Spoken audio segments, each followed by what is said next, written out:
పాలకొండ నియోజకవర్గ ప్రజలందరికీ కూడా నా హృదయపూర్వక నమస్కారం.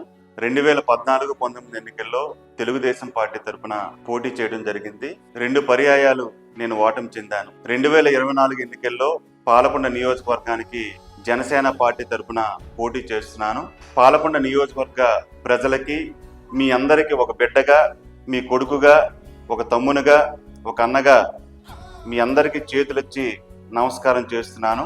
2024 ఎన్నికల్లో నాకు ఒక్క అవకాశం ఇవ్వండి.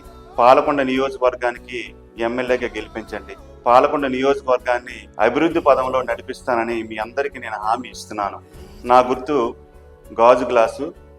గాజు గ్లాసుపై ఓటు వేసి నన్ను అత్యధిక మెజార్టీతో గెలిపించాలని పాలకొండ నియోజకవర్గ ప్రజలందరికీ, పార్టీలకు అతీతంగా Telugu Desam party, Janasena party, YCP పార్టీలో ఉన్నటువంటి అభిమానులందరికీ కూడా పేరు పేరున నా తరపున మీ అందరికీ మిక్కిలి వినయపూర్వకంగా కోరుతున్నాను.